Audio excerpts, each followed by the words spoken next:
देवी ने उसे भस्म कर दिया और सिंह ने दैत्य सेना को तितर-बितर कर दिया। जब शुंभ को धूम्रलोचन के मारे जाने का समाचार मिला तो वे गुस्से से भर गए। उन्होंने चंडमुंड और रक्तबीज को देवी को लाने वहां भेजा और आदेश दिया कि यदि वह न आए तो उसका वध कर देना। वे दैत्य देवी के पास गए और बोले, सुंदरी, तुम प्रेमपूर्वक शुंभ में से किसी को भी अपना पति बना लो और खुशी से राज्य करो। यह सुनकर देवी बोली, है दैत्यो, मैं तो सूक्ष्म प्रकृति हूँ। ब्रह्मा विष्णु सहित सभी देवता मेरी आराधना और स्तुति करते हैं। यदि तुम में शक्ति है तो मुझे युद्ध में हराकर जहां चाहो ले जा सकते हो। देवी, यदि आप ऐसा ही चाहती हैं तो ठीक है। यह कहकर दैत्यों ने देवी पर बाणों की वर्षा करनी शुरू कर दी। तब क्रोधित देवी ने अपने खड्ग से चंडमुंड और रक्तबीज का वध कर दिया। 48वां अध्याय, सरस्वती का प्राकट्य। राजा ने कहा, चंडमुंड और रक्तबीज के मर जाने पर शुंभ ने क्या किया? ऋषि बोले, जब शुंभ को पता चला कि चंडमुंड और रक्तबीज को देवी ने मार दिया है तब वे स्वयं अस्त्र शस्त्र से सुसज्जित होकर युद्ध भूमि की ओर चल दिए। जब देवी कौशिकी ने देखा कि शुंभ और निशुंभ अपनी सेना के साथ युद्ध करने आ रहे हैं तो उन्होंने घंटा बजा दिया। इस ध्वनि को सुनकर देवी का सिंह गर्जना करने लगा। देवी ने भी धनुष हाथों में लेकर बाणों की वर्षा आरंभ कर दी। जब शुंभ और निशुंभ ने देवी कौशिकी के अद्भुत रूप सौंदर्य को देखा तब देवी को देखकर वे बोले, हे सुंदरी, आप इस कोमल शरीर के साथ युद्ध करेंगी? उनकी बात सुनकर देवी ने अत्यंत क्रोधित होकर बाण, त्रिशूल एवं परशु से एक साथ उन पर आक्रमण आरंभ कर दिया। देखते ही देखते युद्ध क्षेत्र में रक्त की नदियां बह निकलीं। दैत्य सेना देवी के प्रहारों के सम्मुख फीकी पड़ने लगी। दैत्य इधर उधर भागने लगे। अपनी विशाल सेना को इस प्रकार भयभीत होकर इधर उधर भागते हुए देखकर निशुंभ देवी के सम्मुख जाकर बोला, देवी, यदि युद्ध करना ही है तो मुझसे करो। बेचारे सिपाहियों को क्यों मार रही हो? यह कहकर निशुंभ ने देवी पर बाण वर्षा शुरू कर दी। देवी ने भी उत्तर में बाण वर्षा आरंभ कर दी। उन्होंने अपने बाणों से निशुंभ के सभी अस्त्र शस्त्र काट दिए। तब उन्होंने विष बुझे बाणों से निशुंभ को मार गिराया। अपने भाई निशुंभ को इस प्रकार देवी के हाथों मरते देखकर शुंभ स्वयं देवी से युद्ध करने आगे आया। उसे सामने देखकर चंडिका देवी ने भयानक अट्टहास किया, जिसे सुनकर दैत्य सेना भयभीत हो गई। तब शुंभ ने प्रज्वलित शक्ति से देवी पर आक्रमण किया। देवी ने अपने बाणों से उसके टुकड़े टुकड़े कर दिए और हाथ में त्रिशूल लेकर उसे शुंभ की छाती में घोंप दिया। तत्पश्चात घायल शुंभ देवी को मारने के लिए दौड़ा, परंतु देवी ने चक्र से उसका सिर काट दिया।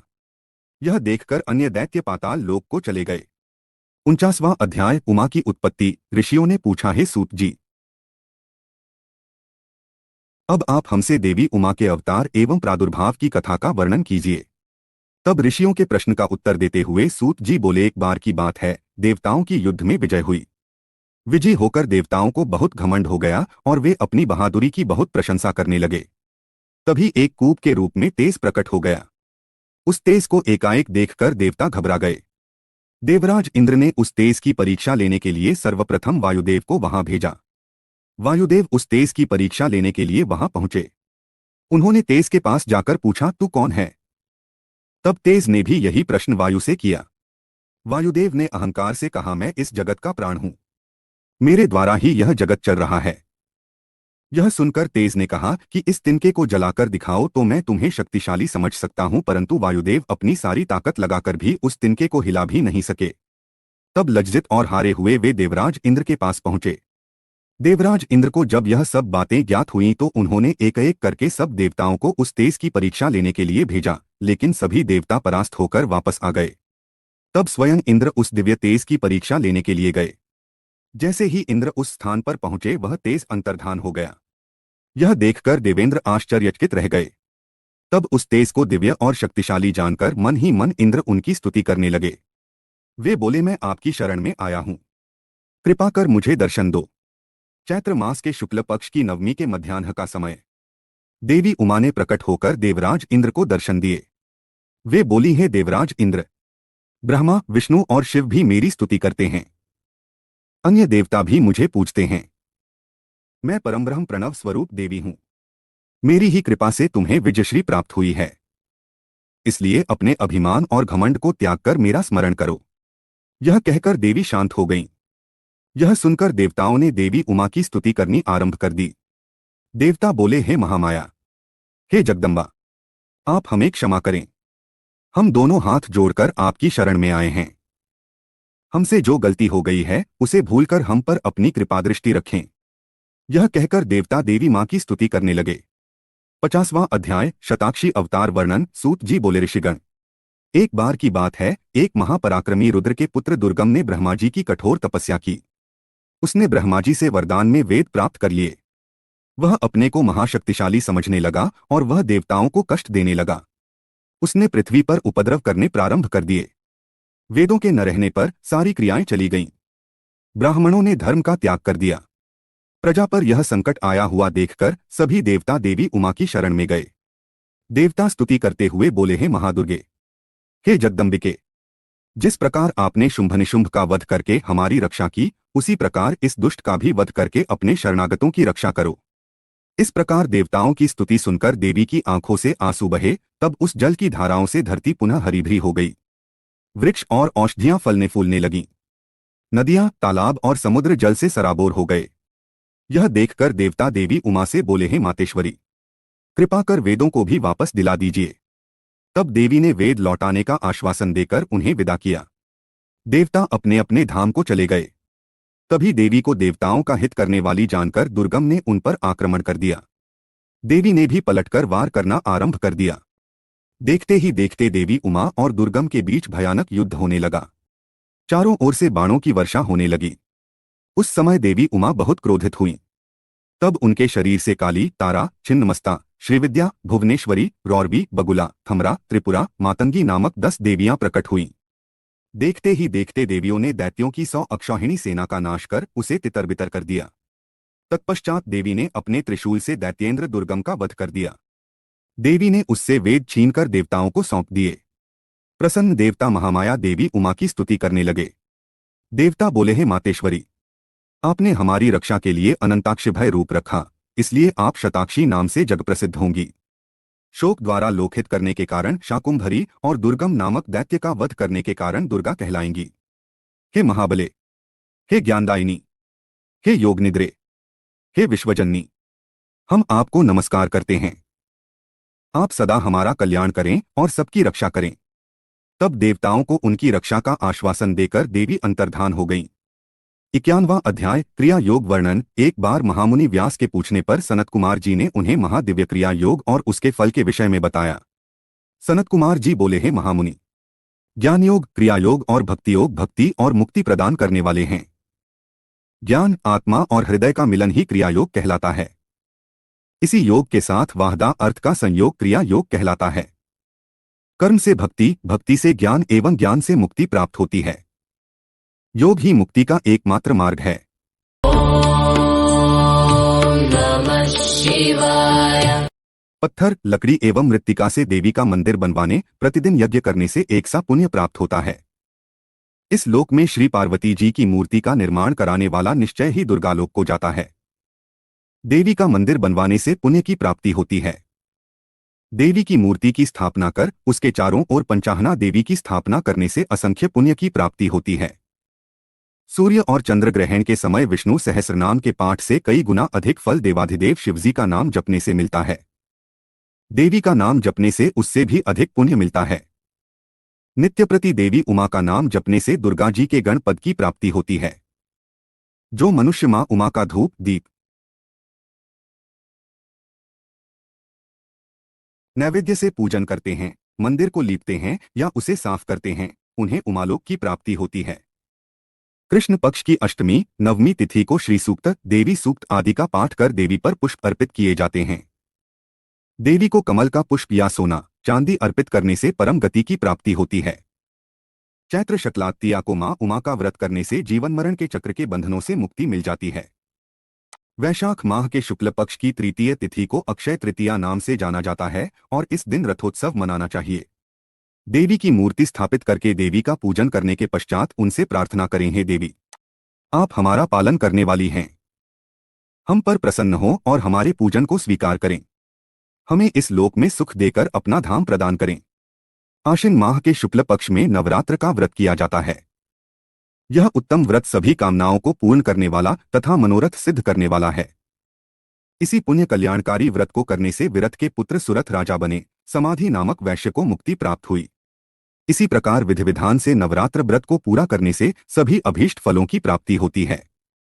इस व्रत को करने से देवी उमा स्त्रियों के सौभाग्य की रक्षा करती हैं तथा इस व्रत के प्रभाव से विद्या, धन, पुत्र आदि की प्राप्ति होती है।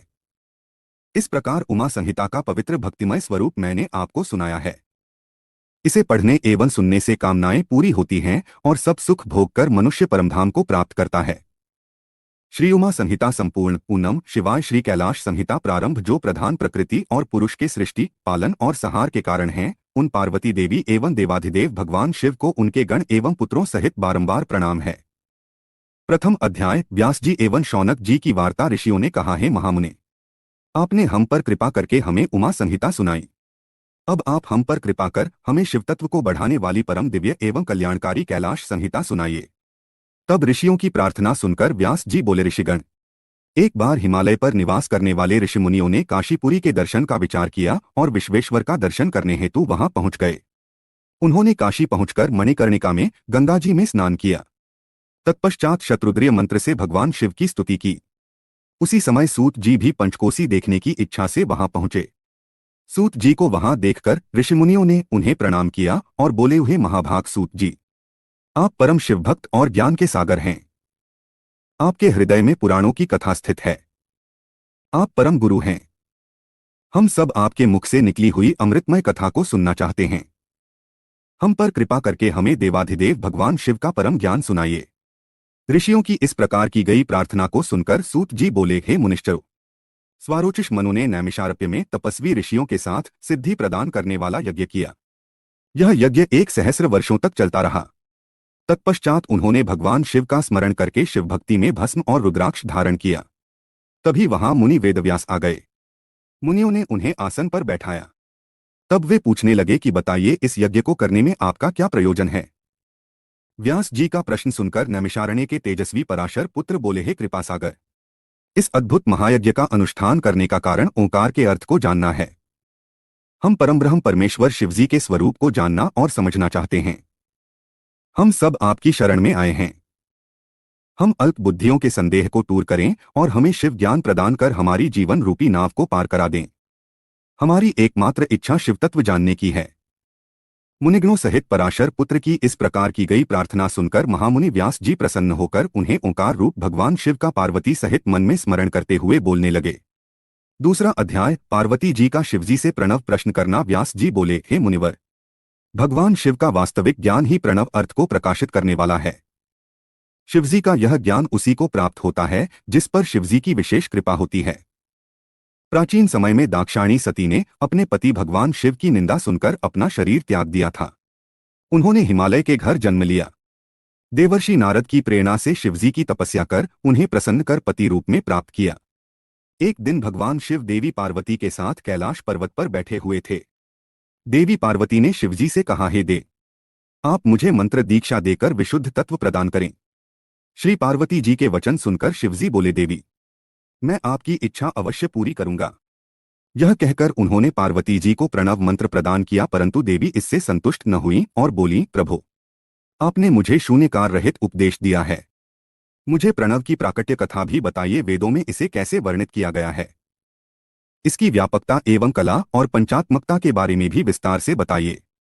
इस प्रणव की उपासना कैसे और कहाँ की जाती है, इसके अनुष्ठान की विधि, स्थान और इससे मिलने वाले फल के बारे में भी मेरा ज्ञान बढ़ाने की कृपा करें। स्वामी, कृपा कर मुझे इस तत्व से अवगत कराकर मेरे श्री ज्ञान में अभिवृद्धि करें।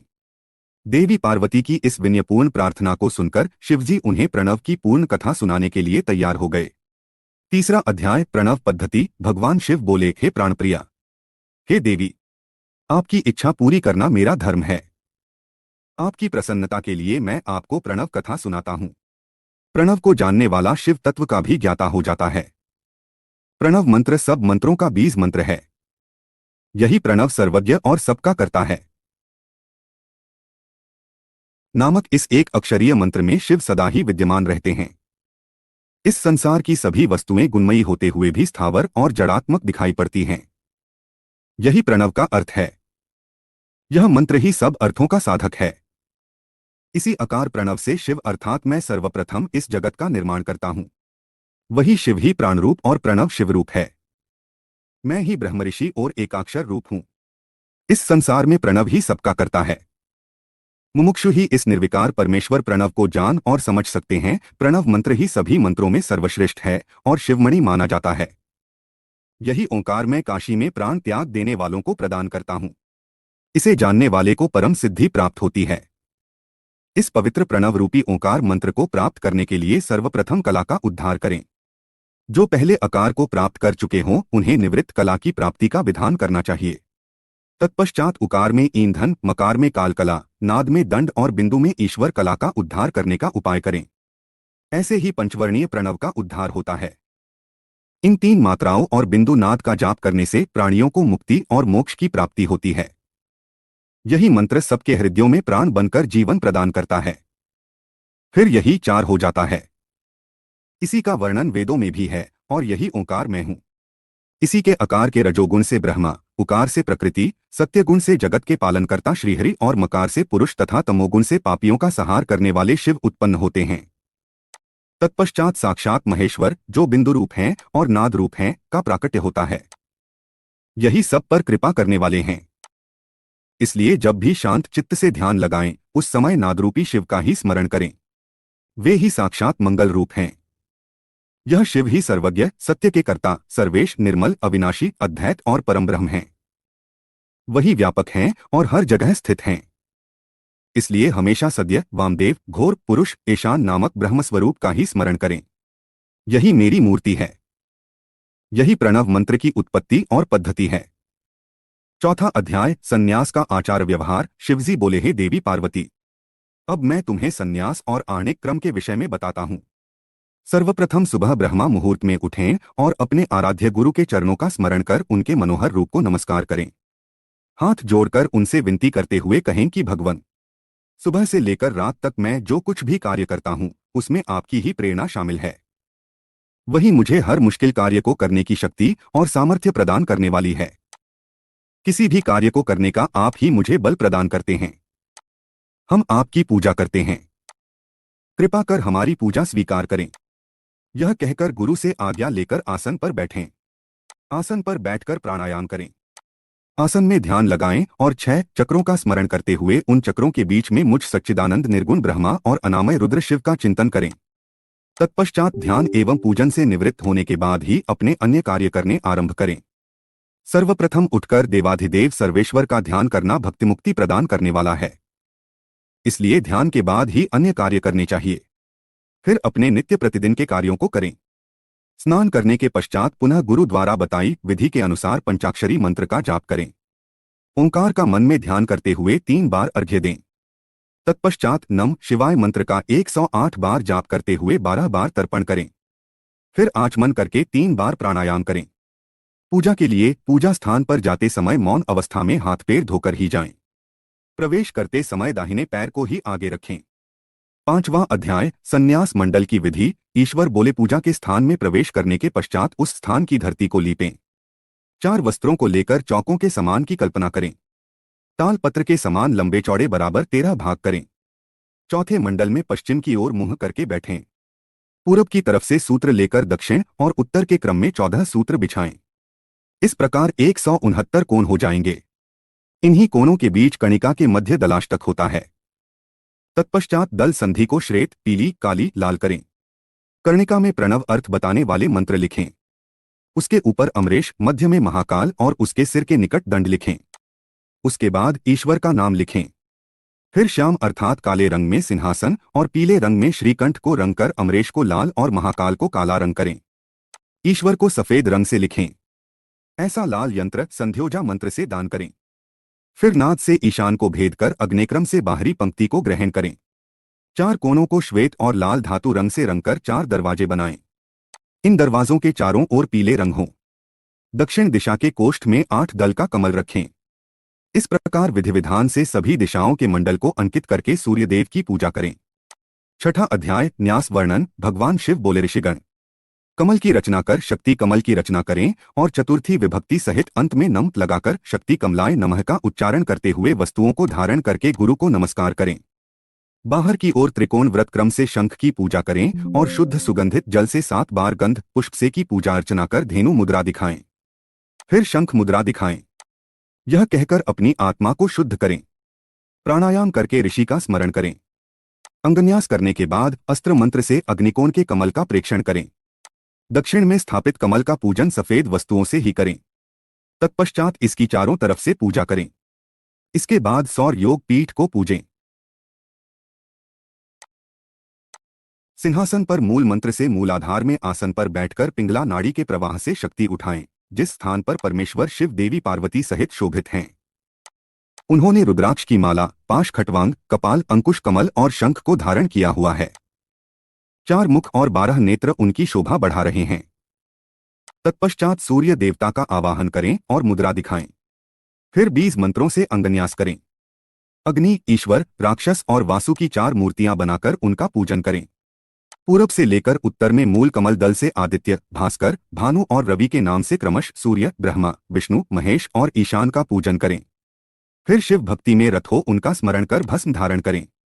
तत्पश्चात गुरु की नम्रतापूर्वक पंचोपचार से पूजा कर उन्हें नमस्कार करें। पूजन को विधि के अनुसार आगे बढ़ाते हुए ईशान का न्यास कर पंचतला क्रम से सद्योजात की कल्पना करें। इस प्रकार प्रणव न्यास करके देवाधिदेव महादेव परमात्मा शिव को बांधकर हंस न्यास करें। 7वां अध्याय शिव ध्यान एवं पूजन। शिवजी बोले, मुनिष्ठरों, अपनी बाईं ओर चौकोर मंडल बनाकर का पूजन अर्चन करें। को अस्त्र मंत्र से शोभित करें। इसी प्रकार प्रणव का भी पूजन करें। फिर उसे चंदन, धूप, सुगंधित जल से पूर्ण करें। उसके आगे शंख मुद्रा, अर्धचंद्र, चतुर्कोण, त्रिकोण मुद्रा एवं षटकोण मुद्रा आदि स्थापित करें। फिर ओंकार को गंध एवं पुष्प आदि से पूजें और उसमें पवित्र गंगाजल भरें। गुरु द्वारा बताई गई विधि के अनुसार गुरु मूर्ति की स्थापना करें। गुरुभ्यो नमः मंत्र का जाप करते हुए गुरु की प्रदक्षिणा लें। गुरु द्वारा दी गई दीक्षा का बैठकर ध्यान करें। तत्पश्चात स्थापित मूर्ति में देवता का आवाहन करें। एकाग्रचित्त होकर मन में उसका ध्यान करें। गणेश जी का षोडशोपचार से पूजन कर उस पर फल और फूल माला चढ़ाएं। नमस्कार कर स्कंद को पूजें और गगनेय मंडल में सूर्य, चंद्रमा का ध्यान करें। कमल के आसनों पर सुंदर सफेद पुष्प रखें और कार सहित चतुर्थी विभक्ति के अंत में नम लगाकर मंत्र बोलते हुए सविधि ईशान आदि 5 ब्रह्मा की पूजा अर्चना करें। इसके बाद देवी गौरी की पूजा करें। इस प्रकार सविधि पूजन और ध्यान करके जो भी मनुष्य एवं देवता मेरी और देवी पार्वती की उपासना करते हैं और शंख के जल से स्नान कर कार से मोक्षण करते हैं, उन्हें परम सिद्धि प्राप्त होती है। उनकी सभी मनोकामनाएं पूर्ण होती हैं और अभीष्ट फल की प्राप्ति होती है। मोक्ष भी उनके लिए दुर्लभ नहीं है। 8वां अध्याय वर्ण पूजा। सर्वेश्वर शिव बोले, हे देवी, बुद्धिमान और विद्वान मनुष्य एवं देवगण को पूजा करते समय सर्वप्रथम गणेश और कार्तिकेय का पूजन करना चाहिए। तत्पश्चात वेदों के आदि स्वरूप अर्थात शिव का आवाहन कर पूर्व दिशा में कमल कणिका के ऊपर चारों ओर पूजा करें। आवो राजानम मंत्र का उच्चारण करते हुए ऋचा से रुद्र की पूजा करें। ओम नमः शिवाय। फिर कणिका दलों में आवाहन करें। शिव को पूर्व में, हर को दक्षिण में, शिव को उत्तर में और भव की पश्चिम दिशा में यथाक्रम के अनुसार पूजा करें।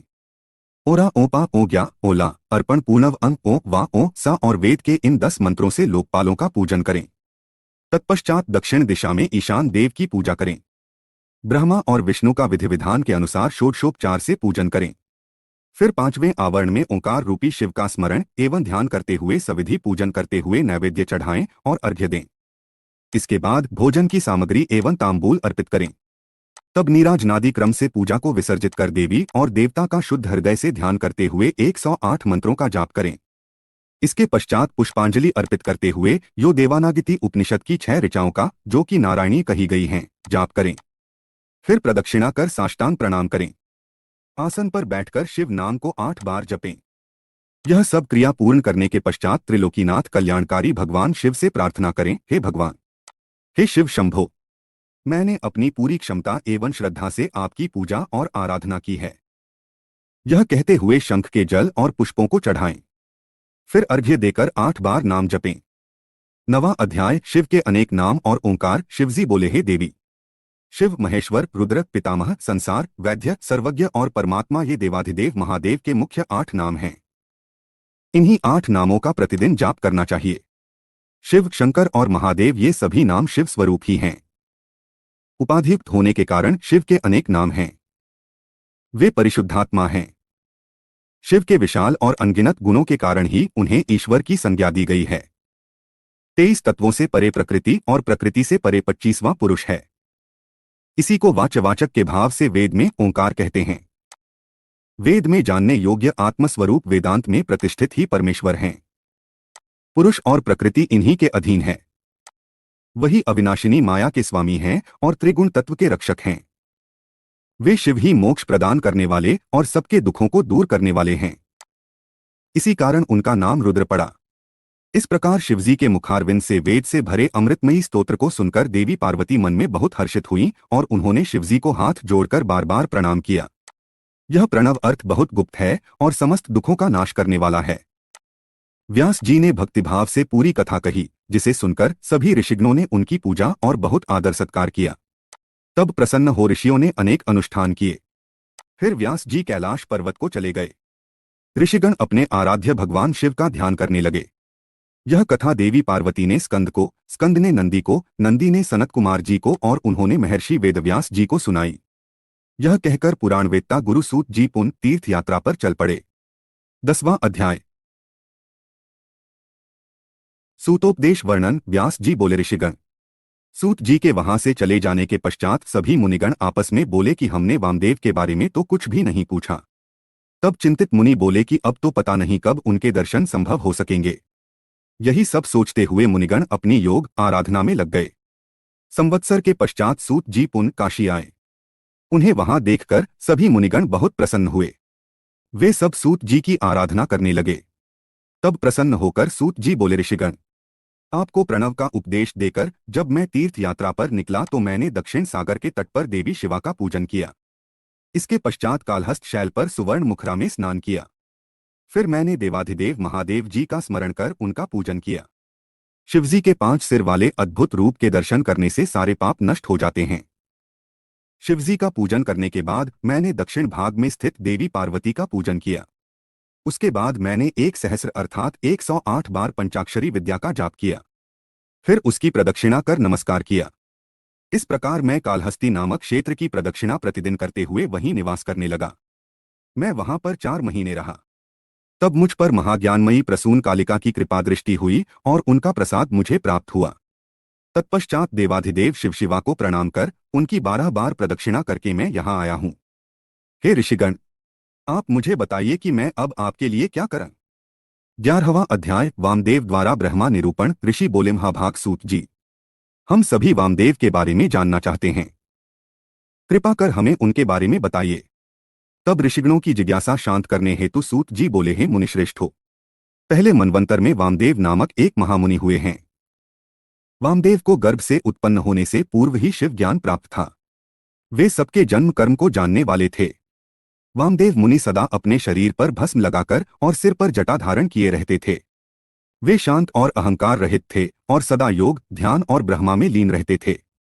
एक बार वामदेव ने दक्षिण शिखर पर जाकर शिवजी के पुत्र स्कंद से भेंट की। उस समय स्कंद का रूप सूर्य के समान तेजोदीप्त होकर प्रकाशित हो रहा था। उनकी 4 भुजाएं थीं और वे मोर पर बैठे हुए थे। उन्हें देखकर मुनि वामदेव ने हाथ जोड़कर उन्हें प्रणाम किया और उनकी बहुत स्तुति की। इससे प्रसन्न होकर शिवजी के पुत्र स्कंद बोले, हैं महामुनि, मैं आपकी इस स्तुति से बहुत संतुष्ट हूं। आप जैसे मुनि सदा दूसरों के हित के लिए ही कार्य करते हैं। आपकी जो इच्छा हो कहिए, मैं उसे अवश्य ही पूरा करूंगा। तब वामदेव जी स्कंद देव से बोले, भगवान, आप सब कुछ जानने वाले और सबके कर्ता हैं। आपके दर्शनों से ही मेरी सभी कामनाएं पूरी हो गईं। मैं भला आपके गुणों का वर्णन कैसे कर सकता हूं? आप तो साक्षात परमेश्वर वाचक देव पशुपति वाच्य हैं। वे सभी के पाप मोचक हैं। प्रणव मंत्र द्वारा त्रिलोकीनाथ भगवान शिव का ध्यान करने से सारे पाप नष्ट हो जाते हैं। ओंकार सर्वस्वरूप है और सबकी श्रुति और ब्रह्मा स्वरूप है। प्रभु, मेरे दृष्टिकोण से इस संसार में शिवजी के समान दूसरा कोई नहीं है। वे ही समाविष्ट और व्यष्टि स्वरूप हैं। 12वां अध्याय। साक्षात शिव स्वरूप ही प्रणव है। स्कंद जी बोले, हे वामदेव जी, आप धन्य हैं। आप परम शिव भक्त और शिव तत्व ज्ञान जानने वालों में श्रेष्ठ हैं। इस संसार में जीव माया से मोहित होकर परमेश्वर के स्वरूप को नहीं समझ पाते। प्रणव महेश्वर का ही रूप है, जिसे साधारण जीव नहीं समझ पाते। देवाधिदेव भगवान शिव ही सगुण, निर्गुण और ब्रह्मा नामक त्रिगुणों के स्वामी हैं। साक्षात शिव स्वरूप ही प्रणव का अर्थ है। वे ही इस संसार की उत्पत्ति का कारण हैं। शिवजी ने ही ब्रह्मा, रुद्र, इंद्र, आकाश, पाताल, जीव सभी का निर्माण किया है। सूर्य और चंद्रमा शिवजी के प्रकाश से ही प्रकाशित होते हैं। इस संसार में दिखाई देने वाला सारा ऐश्वर्य शिवजी का ही है। वे सर्वेश्वर ही निर्गुण सगुण निष्फल हैं। वे ही स्थूल और सूक्ष्म रूप होकर संसार के कार्यों को आगे बढ़ाते हैं। वे ही शिव देवाधिदेव, संतान, निष्फल और ज्ञान क्रिया के परमात्मा हैं। देव पंचक और पंचक कला भी उनकी बनाई हुई हैं। परमात्मा शिव का मन शीतल और स्फटिक मणि के समान निर्मल है। भगवान शिव के 5 मुख, 10 भुजा और 15 नेत्र हैं। जो ईश्मन देव मुकुट धारण किए औचर, हृदय, वामदेव, गुहम और प्रदेशवान हैं। वे परमेश्वर शिव ही सद्यपाद, तन्मूर्ति, साक्षात, संपूर्ण, निष्फल और मूर्ति नामक 6 प्रकार का स्वरूप धारण करने वाले हैं। वे ही उपन्यास मार्ग पर चलने वाले, समष्टि और व्यष्टि भाव वाले हैं। इस संसार में विख्यात 3 वर्णों को वेदाचारी कहा गया है। शूद्रों को वेद पढ़ने और जानने का अधिकार नहीं है। अन्य वर्णों को श्रुति, स्मृति और धर्म का ही अनुष्ठान करना चाहिए। इससे ही इंद्र सिद्धि प्राप्त होती है। भगवान शिव की ही आज्ञा के अनुसार वेद मार्ग का अनुसरण करना चाहिए। श्रुति स्मृति में वर्णित धर्म और आचारों के अनुसार ही आचरण एवं पूजा करें। 13वां अध्याय प्रणव सब मंत्रों का बीज रूप है। स्कंद जी बोले, हे वामदेव जी, प्रातःकाल स्नान से निवृत्त होने के पश्चात गंध, पुष्प और अक्षत आदि पूजा की सामग्रियों से भगवान शिव और श्री गणेश का विधिपूर्वक पूजन और ध्यान करें। पूर्णाहुति देकर हवन करें और गायत्री मंत्र का जाप करें। इसी प्रकार सायंकाल में संध्या करें। सद्योजात के 5 मंत्रों से हवन करें। मन में भगवान शिव का देवी पार्वती सहित ध्यान करते हुए गायत्री मंत्र का उच्चारण करते हुए आहुति दें।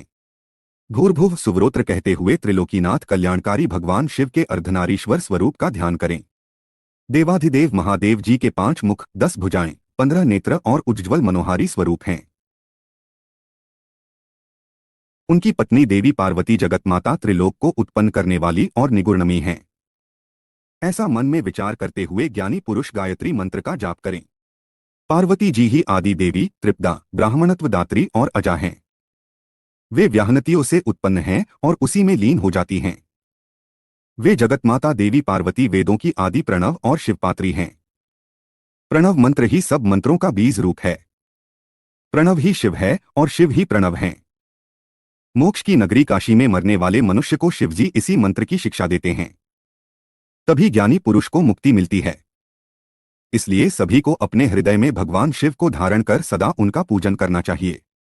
14वां अध्याय शिवरूप वर्णन। वामदेव बोले, हे भगवन, वे 6 प्रकार के अर्थ कौन से हैं और उनका क्या ज्ञान है? इनके प्रतिपादक कौन हैं और इनका क्या फल है? इस संसार में वह कौन सा ज्ञान है जिसे जाने बिना जीव शास्त्रों से विमोहित हो जाता है? मैं भी शिव माया से विमोहित हूं। मैं कुछ भी नहीं जानता। आपकी शरण में आया हूं। मुझ पर कृपा कर मुझे ज्ञानरूपी अमृत पिलाइए ताकि मेरी अज्ञानता दूर हो जाए। मुनि वामदेव के इस प्रश्न का उत्तर देते हुए शिवपुत्र स्कंद बोले, हे मुनि शार्दूल, इस संसार में भगवान शिव ही समस्त प्रणवार्थ परिज्ञान के भंडार हैं। वे ही समष्टि व्यष्टि का भाव रखते हैं। अब मैं एक ही परिज्ञान के 6 अर्थों का वर्णन करता हूं, जिनमें पहला मंत्र रूप, दूसरा भाव, तीसरा देवार्थ, चौथा प्रपंचार्थ, 5वां गुरु रूप और छठा शिष्य के आत्मानुरूप कार्य है। पहला स्वर अकार, दूसरा उकार, तीसरा मकार है। इसी पर नाद रूपी बिंदु है। इन्हीं को वेद में कार कहा गया है। यही समष्टि रूप है। नाद में ही सबकी समष्टि है। अकार, उकार और मकार ये सब बिंदु नाद के आदि हैं। व्यष्टि रूप में सिद्ध होकर ओंकार की उत्पत्ति होती है, जो शिवजी का याचक है। इसी प्रकार शून्यकार रूपी 5 वर्णों की समष्टि कला भी शिवजी की वाचक है। जो त्रिलोकीनाथ भगवान शिव के उपदेश मार्ग का अनुसरण करते हैं, उन्हें अवश्य ही शिवपद की प्राप्ति होती है। प्रणव मंत्र शिव का ही रूप है। 15वां अध्याय उपासना मूर्ति। भगवान स्कंद बोले, त्रिलोकीनाथ कल्याणकारी भगवान शिव ही इस संसार के सृष्टिकर्ता और आकाश के अधिपति हैं। वे ही समष्टि हैं और वे ही व्यष्टि भी हैं। उन्हीं देवाधिदेव सदाशिव से महेश्वर की उत्पत्ति हुई है।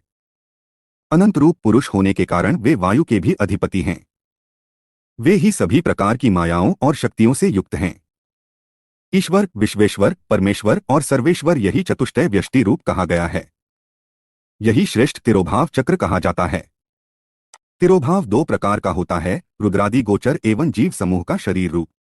पाप और पुण्य जब तक इस संसार में हैं, तब तक इसमें कर्म की साम्यता रहती है। इसी में अनुग्रह करने की सामर्थ्य होती है। इसी विभू में तिरोभाव और कर्म की साम्यता होती है। वही कल्याणकारी भगवान शिव ही साक्षात परब्रह्म, निर्विकल्प तथा निरामय स्वरूप हैं। तिरोभाव के शांतिक्लामय तिरोभाव चक्र को महेश्वर के अधिष्ठित उत्तम पद कहा गया है। महेश्वर के चरणों की सच्चे हृदय से भक्ति करने वाले को यही पद प्राप्त होता है। उन्हीं महेश्वर के 1000वें अंश से रुद्र उत्पन्न हुए हैं। वे अधीर शरीरधारी और तेज तत्व के स्वामी हैं। वे प्रभु ही वाम भाग में देवी गौरी शक्ति धारण करते हैं। रुद्र ही पापियों का संहार करने वाले हैं। व्यष्टि रूप शिव हर, मुंड और भव अद्भुत चक्रविदित हैं। ये सप्रावरण से रक्षित होते हैं। इनके ऊपर की ओर 10 गुना जल है। इस जल के मध्य में रहने वाले को श्रुति द्वारा जलमध्यसायी कहा जाता है। भगवान शिव अनुग्रह, तिरोभाव, सहार, स्थित और सृष्टि से युक्त होकर नई नई लीलाएं करते रहते हैं। वे ही सर्वशक्तिमान ईश्वर हैं। 16वां अध्याय शिव तत्व विवेचन। सूत जी बोले, मुनि वामदेव को भगवान स्कंद के मुख से ओंकार रूपी अमृत कथा का श्रवण करके आनंद की अनुभूति हुई।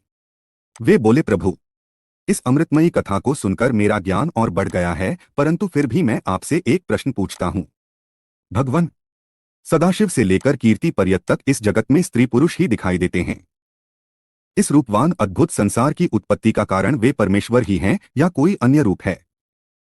विद्वान और शास्त्रों के अनुसार इसके अनेक प्रकारों का वर्णन करते हैं। कृपा कर मुझे जगत सृष्टा भगवान शिव के भाव का वर्णन कीजिए। मुनि वामदेव के इस प्रकार उपनिषद गर्भित रहस्य को समझकर स्कंद देव बोले, हैं महामुनि, जिन परम शिव तत्व शिव ज्ञान को आप सुनना चाहते हैं, वह मैं आपको सुनाता हूं। यही ज्ञान मेरे पिता देवाधिदेव भगवान शिव ने मेरी माता देवी पार्वती को सुनाया था। उस समय मैं छोटा सा बालक था और मां की गोद में बैठकर दूध पी रहा था। वे बातें आज भी मुझे याद हैं। कर्मसत्ता से लेकर सभी शास्त्रों में लिखा सभी कुछ ज्ञानदायक है। आप जैसे ज्ञानी पुरुष ही इतना कुछ जानते हुए भी भगवान के विषय में और अधिक जानने की जिज्ञासा रखते हैं, परंतु मूर्ख और अज्ञानी पुरुष तो सब कुछ जानते और समझते हुए भी ईश्वर के स्वरूप से इनकार कर देते हैं। परमेश्वर परमात्मा को जानना एवं उन्हें पहचानने में कोई संदेह एवं परेशानी नहीं है। वे स्त्री पुरुष के रूप में विश्व के सामने प्रत्यक्ष दिखाई देते हैं। श्रुतियों ने ही कहा है कि सच्चिदानंद परब्रह्म सिर्फ सत्य है। जो भी असत्य एवं प्रपंचों से निवृत्त अथवा दूर होकर सदाचार के मार्ग का अनुसरण करते हैं, वे सदात्मा कहलाते हैं। वही प्रकाश से चित्त होकर जगत के कारण बन जाते हैं। वे ही शिव भक्ति भाव को प्राप्त हुए हैं। उन्हीं को भगवान शिव और शक्ति संयोग से परम आनंद की प्राप्ति होती है। 17वां अध्याय शिव ही प्रकृति के कारण रूप हैं। वामदेव जी बोले, भगवान, पूर्व में आपने ही प्रकृति के नीचे नियति और ऊपर पुरुष बताया था, फिर आज आप यह क्या कह रहे हैं? प्रभु, मेरा संशय दूर कीजिए। ॐ नमः शिवाय। तब मुनि वामदेव जी के वचन सुनकर स्कंद जी बोले, हे मुने, अद्वैत सेवावाद में द्वैत सेवावाद का कोई समावेश नहीं होता। यह नश्वर और अविनाशी है। भगवान शिव ही सच्चिदानंद स्वरूप वाले परमब्रह्म हैं। इन्हीं त्रिलोकीनाथ कल्याणकारी शिव को ही सर्वज्ञ, सबका कर्ता एवं त्रिवेदों का उत्पादक कहा जाता है। वे सर्वेश्वर शिव ही अपनी माया और इच्छा के अनुरूप संकुचित रूप धारण कर पांचों कला में निपुण पुरुष हो गए हैं। वे ही भोक्ता हैं, जो कि प्रकृति के सभी गुणों को भोगने वाले हैं। वे ही समष्टि और चित्त प्रकृति तत्व के स्वामी हैं। प्रकृति के गुण सत्व से उत्पन्न हुए हैं। गुणों से बुद्धि और बुद्धि से ही अहंकार की उत्पत्ति होती है। तब उससे तेज और उससे मन, बुद्धि और इंद्रियों की उत्पत्ति हुई है। मन के रूप को संकल्प विकल्पात्मक कहा गया है। बुद्धि, इंद्रिय, कान, त्वक, चक्षु, जिह्वा, शब्द, रूप, स्पर्श, रस, गंध प्रवृत्ति को बुद्धि और इंद्रियों में श्रोत का क्रम कहा गया है। वैचारिक अहंकार से कर्मेंद्रियों की उत्पत्ति हुई है, जिन्हें मुनियों ने सूक्ष्म कहा है। फिर तन्मात्राएं और शब्द के रूप हुए, जिनसे आकाश, वायु, अग्नि, जल और पृथ्वी की उत्पत्ति हुई। ये ही पंचमहाभूत कहलाते हैं। शब्दादि रूप, रस, गंध उनकी तन्मात्राएं कहलाए। आकाश, वहन, पाचन, वेग आदि 5 महा कहलाए। इस प्रकार स्कंद जी का वेदांतयुक्त वचन सुनकर मुनि वामदेव बहुत प्रसन्न हुए और हाथ जोड़कर पृथ्वी पर लेटकर उन्हें दंडवत प्रणाम करने लगे। उनके चरणारविंदों में उन्हें परम तत्व ज्ञान प्राप्त हो गया था।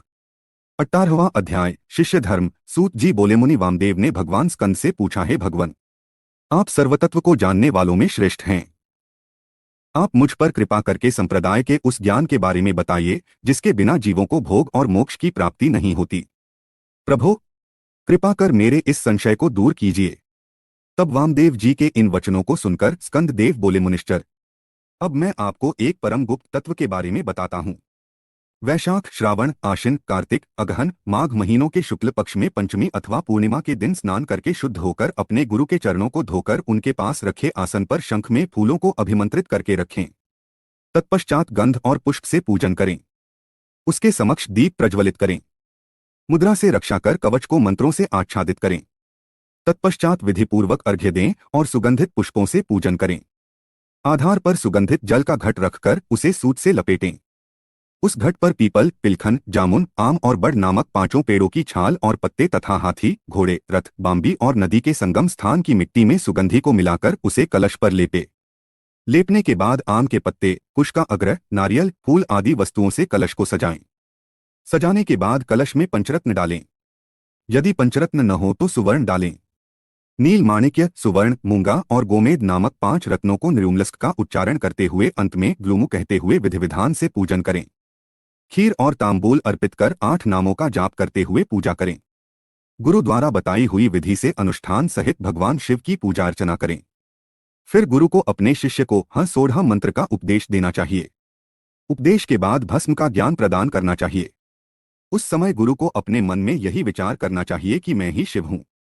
इस प्रकार शिष्य को ज्ञान दें। 19वां अध्याय योगपट वर्णन। भगवान स्कंद बोले, मुनि वामदेव, अपने शिष्य को पूजा विधि का वर्णन करने के पश्चात गुरु निम्न बातों का उच्चारण करे, मैं ब्रह्मा हूं, वह तू है, आत्मा ही ब्रह्मा है, सारा संसार ईश्वर से अधिष्ठित होता है, मैं ही प्राण हूं, आत्मा ही ज्ञान का सार है, प्रज्ञान आत्मा ही यहां विदित अवस्थित है, वही तुम्हारा मेरा अर्थात सबका अंतर्यामी है, वही ज्ञान रूपी अमृत है, वह एक ही पुरुष में और आदित्य में है, वही परब्रह्म मैं हूं, सबसे परे और सबका ज्ञाता और वेद शास्त्रों का गुरु मैं ही हूं। इस संसार में सारे आनंद का क्षण मैं ही हूं। सर्वभूतों के हृदय में व्याप्त रहने वाला मैं ही ईश्वर हूं। सारे तत्वों का और पृथ्वी का प्राण मैं ही हूं। मैं ही जल और तेज का प्राण हूं। आकाश और वायु का प्राण मैं हूं। मैं ही त्रिगुण का प्राण हूं। मैं ही अद्वितीय और सर्वात्मक हूं। यह सब ब्रह्म रूप है। मैं ही मुक्त स्वरूप हूं, इसलिए मेरा ध्यान करना चाहिए। इस प्रकार भगवान स्कंद ने वामदेव जी से योगपट का वर्णन किया। 20वां अध्याय क्षौर एवं स्नान विधि। भगवान स्कंद बोले, हे मुनिश्चर, अब मैं आपको यतियों को शुद्धि प्रदान करने वाले क्षौर और स्नान की विधि बताता हूं। जब शिष्य योग पद को प्राप्त हो जाए तब व्रत करने से पूर्व क्षौर करना चाहिए। गुरु को नमस्कार कर उनकी आज्ञा से क्षौर कराएं। फिर नाई के कपड़े को मिट्टी और जल से धुलाएं। फिर शिव नाम का उच्चारण करते हुए हाथ की अनामिका और अंगूठे को अभिमंत्रित करें। आंखें बंद कर मंत्र का उच्चारण करें और दाहिनी ओर से क्षौर कराएं। आगे से पीछे की ओर सिर मुड़वाएं और फिर मूछें भी साफ कराएं और नाखून काट लें। तत्पश्चात नदी में 12 डुबकी लगाकर स्नान करें। बेल, पीपल या तुलसी के नीचे की मिट्टी लेकर उसका प्रोक्षण कर अभिमंत्रित करें। उस मिट्टी के 3 भाग करें। एक भाग से 12 बार हाथ मलकर साफ करें। दूसरे भाग की मिट्टी को सिर से मुंह तक लेप करके 12 बार जल में डुबकी लगाएं। फिर 16 बार कुल्लाकर 2 बार आचमन करें। बची हुई मिट्टी का पूरे शरीर पर लेप करें। मन में कार का भक्तिपूर्वक जाप करते हुए 16 बार प्राणायाम करें। फिर ज्ञान देने वाले गुरु का ध्यान करते हुए 3 बार साष्टांग प्रणाम करें। तत्पश्चात तीर्थ स्थान के जल में डुबकी लगाते हुए त्रिलोकीनाथ कल्याणकारी भगवान शिव का स्मरण करें। वे देवाधिदेव महादेव ही संसार को तारने वाले हैं। वे ही सबका कल्याण करते हैं। इस प्रकार मैंने आपको स्नान की पूर्ण विधि बताई। 21वां अध्याय योगियों को उत्तरायण प्राप्ति। मुनि वामदेव बोले, हे भगवान स्कंद जी, मैंने सुना है कि योगियों का दाह कर्म नहीं किया जाता, उन्हें तो शुद्ध भूमि में स्थापित कर दिया जाता है। क्या यह सच है? तब मुनिवर के प्रश्न का उत्तर देते हुए असुर निकंदन स्कंद जी बोले, हे मुनिवर, यह प्रश्न एक बार महान शिव योगी भूरिगु ने स्वयं सर्वज्ञ त्रिलोकीनाथ भगवान शिव से किया था। उस समय जो शिवजी ने बताया था वही मैं तुम्हें बताता हूं। यह परम ज्ञान सब साधारण मनुष्यों के लिए नहीं है। इस ज्ञान को शांतचित्त वाले परम शिवभक्त शिष्य को ही बताना चाहिए, क्योंकि महाधैर्यवान योगीजन ही समाधि अवस्था को प्राप्त कर सकते हैं और वे ही शिवरूप से परिपूर्ण होते हैं। परंतु जो योगी मुनि अपने चित्त अर्थात मन को स्थिर करने में असमर्थ होते हैं और जल्द ही अधीर हो उठते हैं, जिन्हें समाधि की अवस्था का ज्ञान प्राप्त नहीं है, ऐसे योगियों को गुरु मुख से शिवजी का ज्ञान जानकर ध्यान करना चाहिए। प्रतिदिन प्रणव मंत्र का जाप करें और भगवान शिव का स्मरण करें, तभी योगीजनों को उत्तरायण की प्राप्ति होती है। 22वां अध्याय एकादशी पद्धति। भगवान स्कंद बोले, मुनिवर, अब मैं आपको एकादशी विधि बताता हूँ। एक वेदी को लीपकर 5 मंडल बनाएं और उसमें 5 देवताओं की पूजा करें। भगवान शिव सर्वेश्वर हैं, उनकी कृपा से ही सब कार्य सिद्ध होते हैं, इसलिए हमें उनकी कृपा को नहीं भूलना चाहिए। भगवान शिव का स्वरूप मानकर शिवात्म देवताओं का ध्यान करके उनके चरणों में शंख के जल को समर्पित करें। भूर्भुव स्व मंत्र का जाप कर धूप दीप से प्रदक्षिणा कर नमस्कार करें। फिर हाथ जोड़कर प्रार्थना करें कि भगवान, आप प्रसन्न होकर यति को शिव चरणों में रक्षित करें। प्रार्थना के पश्चात प्रसाद को कन्याओं को बांट दें। इसके पश्चात यति का पावन श्राद्ध करें, क्योंकि यति का एकादिष्ट श्राद्ध नहीं होता। 4 ब्राह्मणों को आमंत्रित करें। उनके चरण धोकर शिवजी की विधि विधान के अनुसार पूजा कर उनके समक्ष ही ब्राह्मणों को भोजन कराएं। गोबर से लीपे स्थान पर रखे कुश के आसन पर बैठकर कहें कि मैं पिंडों को दान करता हूँ। ऐसा संकल्प करके 3 मंडलों का अपने परमात्मा, अंतरात्मा और आत्मा के लिए पूजा करें। मन में यह विचार करते हुए कि हमने आत्मा को पिंड दिया है, पिंड दान करें। कुश से जल छिड़ककर प्रदक्षिणा और नमस्कार करें। तत्पश्चात ब्राह्मणों को दक्षिणा दें। ऐसा करने के बाद रक्षा के लिए श्रीहरि विष्णु की महापूजा करें और नारायण को बलि दें। अंत में वेदों और शास्त्रों को जानने वाले 12 ब्राह्मणों का गंध, अक्षत और पुष्पों से पूजन करें और प्रार्थना करें। कुश आसन पर पायस बलि दें। मुनि वामदेव, यह मैंने आपको एकादश की विधि बताई है। 23वां अध्याय शिष्य वर्ग का वर्णन। स्कंद देव बोले, मुनि वामदेव, 12वें दिन प्रात उठकर स्नान आदि नित्य कमों से निवृत्त होकर भगवान शिव की पूजा अर्चना करें। मध्याह्न में ब्राह्मणों को निमंत्रण देकर उन्हें भोजन कराएं। मन में गुरु पूजन का संकल्प करें। गुरु के चरण धोकर उन्हें आसन पर बैठाकर कुशाओं और धूपदीप से आराधना करें। गुरु को नमस्कार कर मंत्र का जाप करते हुए अक्षत अर्पित करें। ब्राह्मणों को भोजन कराकर उन्हें आसन पर बैठाएं। फिर तांबूल देकर दक्षिणा में छतरी, पादुका, पंखा, चौकी और वेणुदंड देकर उनकी प्रदक्षिणा कर नमस्कार करें। उनके चरण छूकर आशीर्वाद पाकर उन्हें विदा करें। अन्य अतिथियों एवं दीनानाथों को भोजन कराएं। इसी प्रकार प्रतिवर्ष गुरु की पूजा करें। गुरु की उत्तम आराधना से निश्चय ही शिवलोक की प्राप्ति होती है। मुनिवर, वैशंपायन, पैल, जैमिनी और सुमंतु नामक 4 महामुनि तेजस्वी व्यास के शिष्य हैं। वामदेव अगस्त्य, पुलस्त्य और क्रतु योगिवर सनत कुमार जी के शिष्य हैं। ये सभी मुनि अद्भुत और भगवान शिव के परम भक्त हैं। इन्होंने ही 5 महाभूतों से आवृत वेदांत सिद्धांत का परम निश्चय किया है। यह मोहनाशक, ज्ञानदायक और संतोषदायक है। यह जगत का कल्याण करने वाला और लक्ष्मी प्रदान करने वाला है। त्रिलोकीनाथ कल्याणकारी भगवान शिव का ध्यान और स्मरण सदा करने से योगीजन शिवस्वरूप हो जाते हैं। ब्रह्मा, विष्णु और शिव का भजन और ध्यान करने से मनुष्यों को मोक्ष प्राप्त होता है तथा उनकी सभी कामनाएं पूरी हो जाती हैं। कल्याणकारी देवाधिदेव महादेव जी की आराधना सभी दुखों का नाश कर सुख प्रदान करने वाली तथा भोगमोक्ष देने वाली है। इस प्रकार वामदेव जी को उपदेश देकर और उनसे पूजित होकर स्कंद देव अपने माता पिता का स्मरण करते हुए कैलाश पर्वत को चले गए।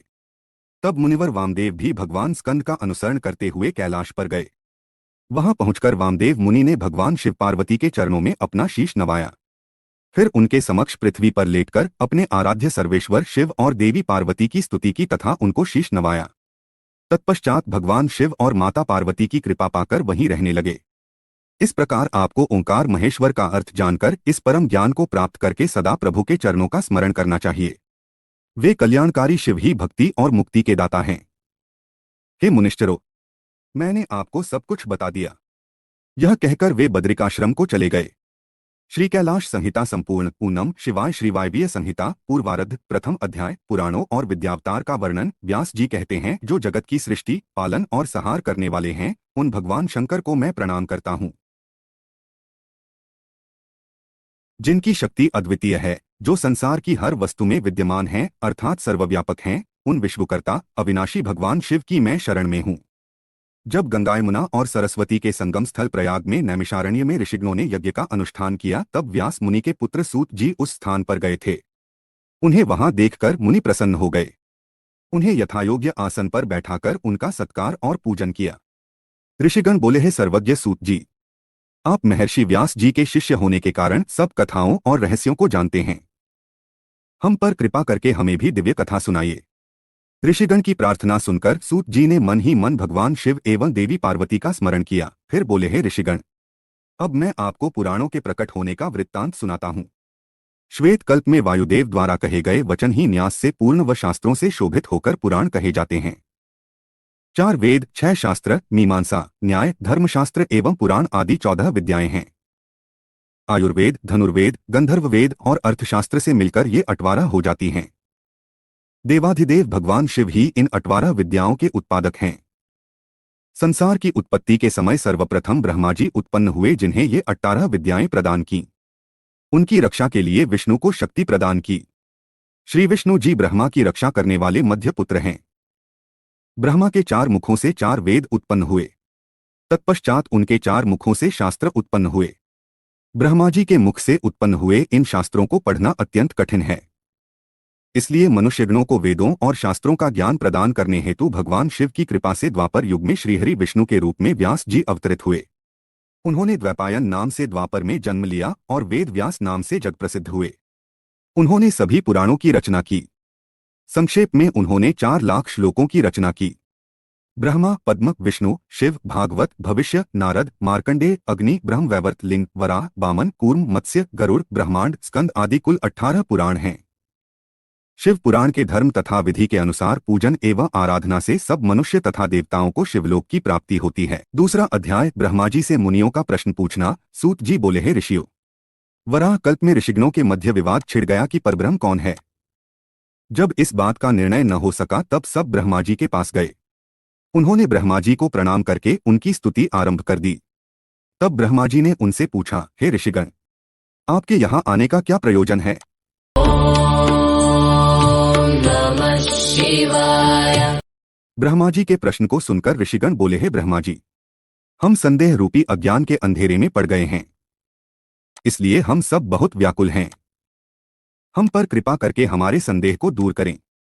हम सब यह जानना चाहते हैं कि अविनाशी, नित्य, शुद्ध चित्त स्वरूप परब्रह्म परमात्मा कौन है।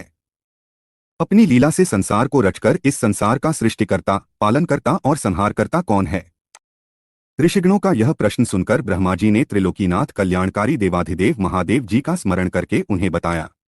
तीसरा अध्याय, नैमिषारण्य कथा। ब्रह्मा जी बोले, हे ऋषियों, जिसने ब्रह्मा, विष्णु और रुद्र सहित पूरे संसार को रचा है, जिनकी कृपा दृष्टि पाकर संसार के सभी प्राणी भयमुक्त हो जाते हैं, जो सब इंद्रियों के मूल हैं, जिनकी कृपा से मुझे प्रजापति पद प्राप्त हुआ है, जो सब पर शासन करने वाले हैं, जिनकी कृपा से सूर्य, चंद्र, अग्नि, बिजली सहित पूरा संसार प्रकाशित होता है, वे परम ब्रह्मा और कोई नहीं, स्वयं शिव ही हैं। इनकी अनंत महिमा को कोई नहीं जान सकता। त्रिलोकीनाथ कल्याणकारी भगवान शिव ही निपुण, उदार, गंभीर, माधुर्य, मकरंद से सभी प्राणियों के स्वामी और अद्भुत लीला करने वाले हैं। उन्होंने ही इस संसार को उत्पन्न किया है। प्रलय काल में ही वे सारे ब्रह्मांड को अपने अधीन कर अपने में विलीन कर लेते हैं। भगवान शिव का सच्चे मन से पूजन और आराधन करने वाले को प्रभु का दर्शन प्राप्त होता है। भगवान शिव के 3 रूप हैं, स्थूल, सूक्ष्म और सूक्ष्म से सूक्ष्म।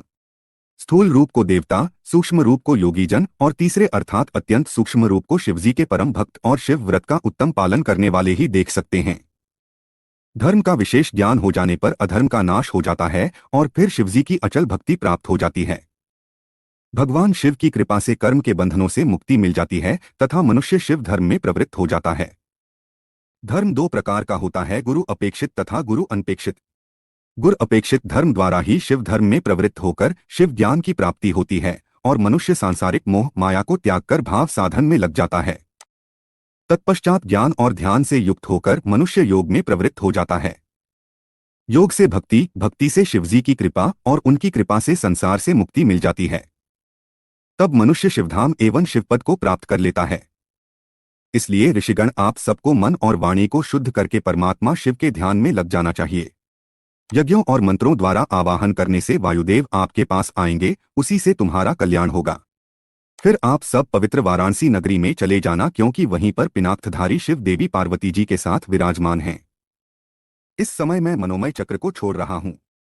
इस चक्र की नेमी जहां टूटे उसी स्थान पर आप महायज्ञ आरंभ करना। यह कहकर ब्रह्मा जी ने शिवजी का स्मरण करते हुए सूर्य के समान चमकते दिव्य अलौकिक चक्र को फेंक दिया। सब ऋषियों ने ब्रह्मा जी को प्रणाम कर चक्र के पीछे चलना आरंभ कर दिया। वह चक्र बहुत दूर चलकर एक बड़ी शिला से टकराया और उसकी नेमी टूट गई। तब वही स्थान नैमिषारण्य नाम से विख्यात हुआ। ऋषिगणों ने उसी स्थान पर महायज्ञ करने की दीक्षा ग्रहण की। एक समय की बात है, राजा पुरुरुवा रानी उर्वशी के साथ विहार करता हुआ उस स्थान पर पहुंचा। पुरुरुवा 18 समुद्र द्वीपों का स्वामी होते हुए भी उस भूमि को पाने के लिए ललचा गया। मोहित होकर वह उस भूमि को उनसे छीनने लगा। तब मुनिगण ने क्रोध में राजा पर कुशा का प्रहार किया और राजा को मार गिराया। इसी भूमि खंड पर ब्रह्मा जी ने सृष्टि की रचना की थी। इस भूमि खंड को पाकर ऋषिगण बहुत प्रसन्न और आनंदित हुए। चौथा अध्याय वायु आगमन। सूत जी बोले, ऋषिगण, उन भाग्यशाली ऋषियों ने नैमिषारण्य क्षेत्र में भगवान शिव को प्रसन्न करने के लिए 10,000 वर्ष तक यज्ञ किया। तब ब्रह्मा जी से प्रेरित होकर वायुदेव ने उन्हें दर्शन दिए। उन्हें अपने सामने पाकर ऋषिगण बहुत प्रसन्न हुए। ऋषिगण ने वायुदेव को उत्तम आसन देकर उनका बहुत आदर सत्कार किया। वायुदेव बोले, ऋषिगण, भगवान शिव की परम कृपा से आपका यज्ञ निर्बाध गति से चल रहा है। कोई राक्षस अथवा महादैत्य यज्ञ में विघ्न नहीं कर रहा है। फिर भी क्या आपको इस यज्ञ में कोई कष्ट हुआ है? आपने शास्त्र स्तोत्र से देवताओं और पितृकर्मों से पितरों को पूछकर यज्ञ को विधि विधान से पूर्ण कर लिया है। तब वायुदेव के इन प्रश्नों का उत्तर देते हुए ऋषिगण बोले, हे वायुदेव, हमने अपने अज्ञान रूपी अंधकार को दूर करने के लिए ब्रह्मा जी की आराधना की थी। तब उन्होंने प्रसन्न होकर हमें इस महायज्ञ को करने के लिए कहा था। उन्होंने ही हमें ब्रह्मा, विष्णु, रुद्र एवं देवों के स्वामी परब्रह्म परमेश्वर कल्याणकारी भगवान शिव को प्रसन्न करने के लिए शिव मंत्र जपने की आज्ञा दी थी। आपके शुभागमन के विषय में भी ब्रह्मा जी ने बताया था। आपने यहाँ पधारकर हमारे महायज्ञ को पूर्ण कर दिया। आपके दर्शन पाकर हम सबका जीवन सफल हुआ और हम सब कृतार्थ हुए। पांचवां अध्याय शिवतत्व वर्णन। ऋषि बोले, हे वायुदेव, आप हम सबको यह बताएं कि आपको यह ईश्वरीय ज्ञान कैसे प्राप्त हुआ है, जिनका जन्म अभी तक अप्रकट है। ऐसे ब्रह्मा जी से आपने शिव भाव को कैसे प्राप्त किया? प्रभु, हमारी इस जिज्ञासा को शांत करें और हमें ज्ञान प्रदान करें। ऋषिगण के वचन सुनकर वायुदेव बोले, हे ऋषिगण, 21वें श्वेत रूप नामक कल्प में ब्रह्मा जी ने ब्रह्मांड की रचना करने के लिए भगवान शिव को प्रसन्न करने हेतु कठोर तपस्या की। तब उनकी कठोर तपस्या से प्रसन्न होकर कल्याणकारी शिव ने उन्हें अपने स्वरूप के दर्शन दिए। तत्पश्चात उन्हें परम शिव तत्व ज्ञान का उपदेश दिया।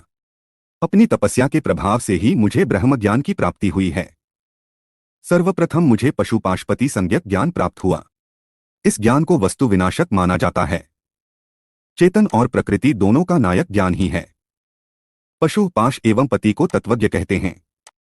क्षर प्रकृति, अक्षर पुरुष और इन दोनों का प्रेरक परमेश्वर है। प्रकृति माया है। माया ही महेश्वर की परम शक्ति है। जीव अपने कर्मों का फल भोगने के लिए ही माया से आच्छादित रहता है। ऋषि बोले, हे वायुदेव, कालादि क्या है? उसका कर्म व फल क्या है? भोग किसे कहते हैं और भोग के साधन क्या हैं? वायुदेव बोले, ऋषिगण, कला, विद्या, राग, काल और नीति का भोक्ता मनुष्य है। हमारा शरीर ही भोग का साधन है। जब शिव भक्ति की भावना प्रबल होती है तब मनुष्य शिव स्वरूप हो जाता है। विद्या ज्ञान बढ़ाती है, राग को कला बढ़ाती है। सुख दुख से मोहित होकर आत्मा सत्व, रज और तम गुणों को भोगती है। पंचभूत, पंच तन्मात्रा, पंच ज्ञानेन्द्रिय, पंच कर्मेंद्रिय प्रधान बुद्धि, मन, अहंकार विकारयुक्त है। श्रेष्ठ पुरुषों ने आत्मा को भिन्न माना है। मनुष्य अपने कर्मों का ही फल भोगता है। ईश्वर सर्वज्ञ और अगोचर है। वह ही अंतर्यामी कहलाता है। शरीर तो दुखों की खान है। वह नश्चर है और नष्ट हो जाता है। संसार में आकर वह जन्म मरण के चक्र में घूमता रहता है। आत्मा कभी नहीं मरती, वह अमर है। आत्मा एक के बाद दूसरा शरीर धारण कर लेती है। जीवात्मा ज्ञानहीन होने के कारण सुख दुख भोगने के लिए स्वर्ग और नरक में जाती है। छठवां अध्याय शिव तत्व ज्ञान वर्णन। ऋषि बोले, हे वासुदेव, पशु और पाश के स्वामी कौन हैं? तब ऋषिगणों का प्रश्न सुनकर वायुदेव बोले, हे ऋषियों, पशु और पाश के निवारक परमेश्वर हैं। परमेश्वर सर्वव्यापक है। उसने ही संसार का निर्माण किया है। ईश्वर की प्रेरणा से ही जीव संसार में जन्म लेता है। परमात्मा ही सबका करता है। जिस प्रकार अंधे मनुष्य को कुछ दिखाई नहीं देता, उसी प्रकार मनुष्य भी परमेश्वर को नहीं देख पाता। पशु एवं पाश को जब ज्ञान प्राप्त होता है तो ब्रह्मज्ञानियों को मुक्ति मिल जाती है। परमेश्वर महाज्ञानी और मायावी हैं।